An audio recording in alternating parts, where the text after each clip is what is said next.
እንግዲህ በፍየል ልማት ውስጥ እርባታ እጅግ በጣም ወሳኝና አትራፊ የሆኑ ከመጡ ቢዝነሶች መካከል አንዱ ነው። ፍየል ማርባት ከፈለጉ ደግሞ ቢያንስ አንዲት ፍየል በአመት ሁለት መውለድ የምትችልበትን መንገድ መመስረት የግድ አስፈላጊ ነው። እንደዛ ካልሆነ አዋጭ አይሆንም። ግን በእርግጠኝነት ምነግራችሁ ፍየሎች በአመት ሁለት ጊዜ ሁለት መውለድ ይችላሉ። የፍየሎች ምን ጊዜም ቢሆን መንታ ካልሆነ አንድ ወልደው ኪሳራ ነው የሚሆነው። ምክንያቱም አንድ የወልዳ 6 ወር የግድ መጠበቅ ስላለባት በአመት ሁለቴ ስለምትወልድ 6 ወሩ በአንድ ግልገል ብቻ ማሳለፏ እጅግ በጣም ኪሳራ ነው የሚሆነው። ስለዚህ ምን ጊዜም ቢሆን ፍየል እርባታ ላይ የተሰማራችሁ ወጣቶች፣ ሴቶችና አጠቃላይ በዚህ ዘርፍ የተሰማራችሁ የህብረተሰብ ክፍሎች ፍየሎቻችሁ መንታ እንዲወልዱ መደረግ ያለባቸው 4 መሰረታዊ ጥንቃቄዎች አሉ። አንደኛውና የመጀመሪያው ነገር ፍየልህ መንታ እንድትወልድ ከፈለክ ማድረግ ያለብህ መጀመሪያ የፍየልህን ዝርያ መምረጥ ነው ያለብህ። ፍየሎች ምን ጊዜም ቢሆን መንታ ይወልዳሉ። እርግጥ ነው፣ እውነት ነው። በአመት ሁለት 4 በአመት ከአንዲት ፍየል ማግኘት መብትህ ነው። ግን ያንን ለማድረግ የመጀመሪያውና ትልቁ ነገር የፍየልን ዝርያ መምረጥ እጅግ በጣም ወሳኝ ነው። ዝርያ ሲባል ከደቡብ አፍሪካ፣ ከናይጄሪያ፣ ከጋና፣ ከሌሎች ሀገሮች ማምጣት ማለት አይደለም። አገር ውስጥ የአገር ዝርያ አገር በቀል የሆኑ የፍየል ዝርያዎች ላይ ሁለት መውለድ የሚችሉ እጅግ በጣም የተለዩ የፍየል ዝርያዎች አሉ ኢትዮጵያ ውስጥ። ስለዚህ በየአካባቢያችን ለምሳሌ ቆላ ከሆነ ደጋም ከሆነ እንደምንኖርበት አካባቢ የአየር ንብረት መሰረት በማድረግ ለዛ አካባቢ ተስማሚ የሆኑ ግን ደግሞ ሁለት መውለድ የሚችሉ ለምሳሌ ጀርባቸው ሰፋ ያለ፣ ከቁመታቸው ትንሽ ከፍ ያለ፣ ሆዳቸው ትንሽ ሰፋ ያለና በቀን በአማካኝ ከ5 እስከ 7 ኪሎ ግራም መመገብ የሚችሉ እንስት ፍየሎችና ወንድ ፍየሎች መያዝ ከቻላችሁና ማርባት ከቻላችሁ በአመት ሁለት መውለድ ትችላለች። ፍየሎች ሁሌ መንታ እንዲወልዱ ከፈለክ አንደኛውና የመጀመሪያው ምርጫ መሆን መቻል ያለበት የግዴታ መምረጥ ያለብህ የአካባቢ ዝርያም ቢሆን ሁለት መውለድ የሚችሉ ዝርያዎችን ከገበሬዎች ከትልልቅ የማህበረሰብ ክፍሎች በመጠየቅ የተሻሉ የፍየል ዝርያዎችን መምረጥ እጅግ አስፈላጊ ነው ማለት ነው። ሁለተኛው ፍየሎች መንታ እንዲወልዱ ከፈለክ በእርግዝናዋ ጊዜ ማለት ከተሰራራች ወይም ከተረገጠችበት ጊዜ ጀምሮ እስከምትወልድበት ያለውን የጊዜ ሂደት በንጽህና መጠበቅ፣ አመጋገቧን ማስተካከል፣ የመጠጥ ውሃዋን ማስተካከል የግድ ነው። ፍየሎች በቀን በጣም ትንሽ ኪሎግራም ምግብ ነው የሚበሉት።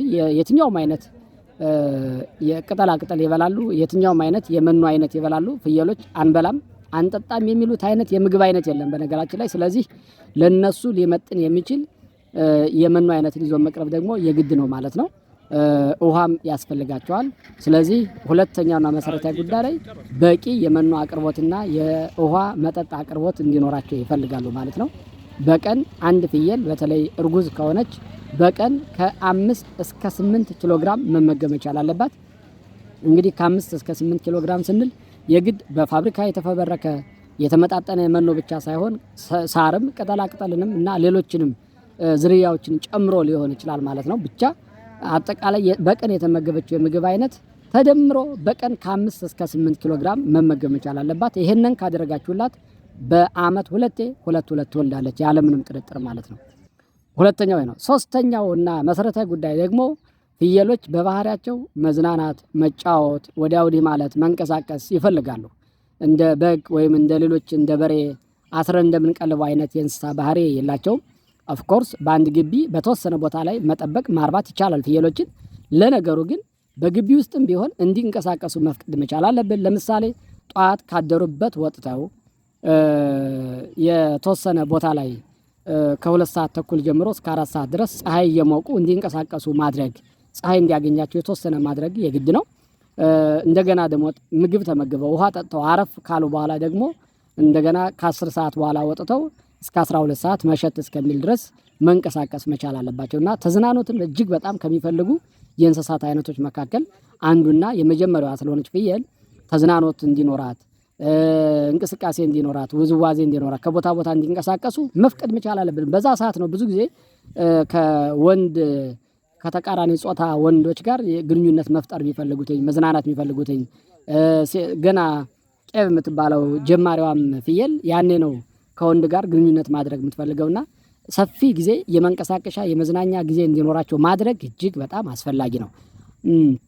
አራተኛው እና መቅረት የሌለበት ትልቁ ነገር ፍየሎች ሁሌም ሁለት ጊዜ ሁለት በአመት ከአንዲት ፍየል 4 ልጆችን ወይም ግልገል ማግኘት ከፈለክ አራተኛ ልታደርገው ወይም ልታደርጉት የሚገባችሁ መሰረታዊ ጉዳይ ቆጥ ነው መሰራት መቻል አለበት። ፍየል የፈለገ ልሾ አርገህላት ንጽህና ሰጥተሃት ምድር ላይ ከምታደርጋት ማያምር ብርግርግ የሆነ በጣም ኋላ ቀር የሆነ ቆጥ ነገር ይወዳሉ። ቢያንስ ቆጥ ስንል ከ1 ሜትር ወደ ላይ ከግማሽ ከመሬት ወደ ላይ ግማሽ ሜትር እስከ 1 ሜትር የረዘመ ቦታ በጣም ይፈልጋሉ። ጽዳጃቸው መንካት አይወዱም። ሽንታቸው መንካት አይፈልጉም።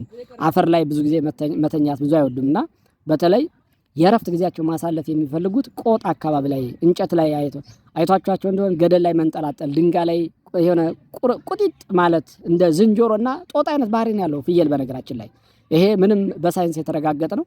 ወይም ደግሞ በሳይንሱ ምናምን ብለህ ማጥናት አይጠበቅብህም። ዝም ብለህ ከምልከታ ስትመለከተው አንድ ፍየል እንደ የዝንጀሮና የጦጣ ባህሪ ነው ያላቸው። ዝንጀሮና ጦጣ የሚውሉበትን ቦታ እናውቀዋለን። ወይ ድንጋይ ላይ ነው ወይ ዛፍ ላይ ነው። እንደዚህ አይነት ቦታ ላይ ነው። ጭቃ ላይ መሬት ላይ ብዙ ጊዜ መዋል አይወድም።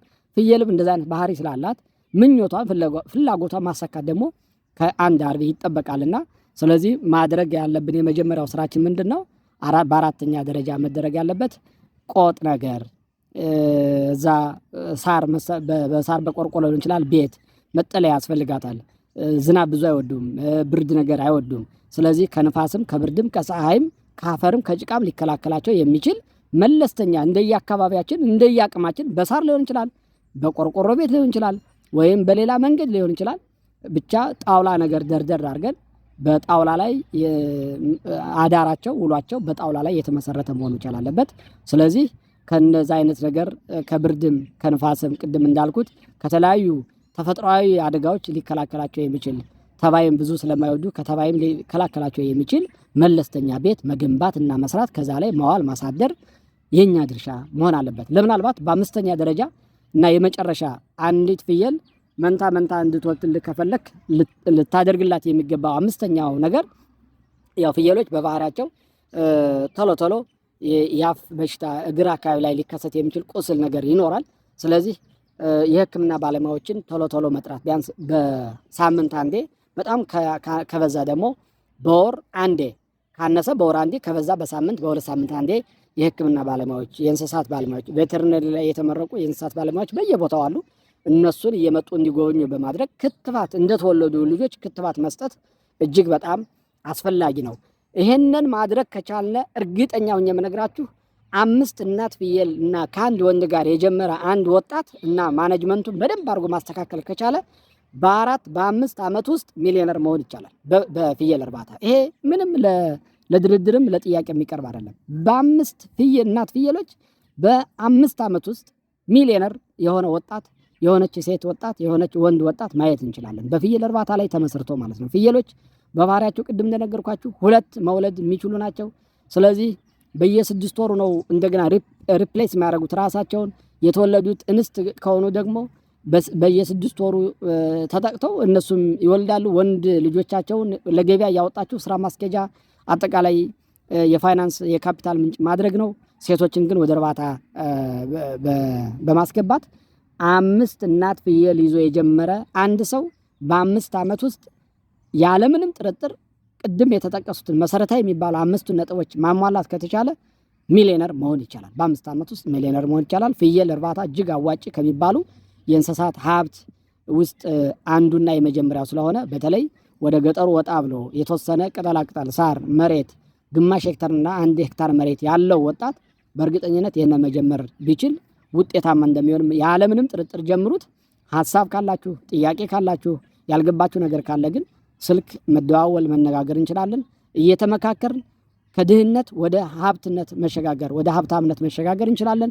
ድህነት እጅግ በጣም ነው የሚያስጠላው፣ ለማንም አይጠቅምም። ስለዚህ ከድህነት የመውጫ መንገዱ ደግሞ ትልቅ ቢዝነስ በመጀመር ሳይሆን በ50 ሺህ ብር የሚጀመር በ5 እናት ፍየል በ3 እናት ፍየል የሚጀመር የፍየል እርባታ በመጀመር በጥቂት አመታት ውስጥ ሚሊዮነር መሆን ይቻላል። ብዙ የገበያ አማራጮች አሉ።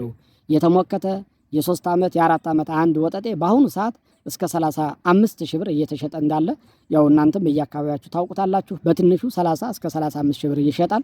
ስለዚህ ፍየል እጅግ አዋጭ ነው ለሚለው አንዱ ማሳያችን ነው። 10 የተሞከተ ወጠጤ እንደምንም እኮ ብትይዙ በ5 ዓመት ውስጥ ወደ 350 ሺህ ብር አላችሁ ማለት ነው ከ10 ወጠጤዎች ብቻ። ስለዚህ ኳልኩሌሽኑን በዚህ ብትሄዱበት በ5 ዓመት ውስጥ 5 ፍየል ይዛችሁ ሚሊዮነር እንደምትችሉ ራሳችሁ ትደርሱበታላችሁ። ትንሽ ከግማሽ ሄክታር መሬት በላይ በተለይ ያለው ሰው እጅግ ስለሚያዋጣው ቢዝነሱን በፍጥነት ቢጀምረው መልካም ነው እላለሁ። አመሰግናለሁ።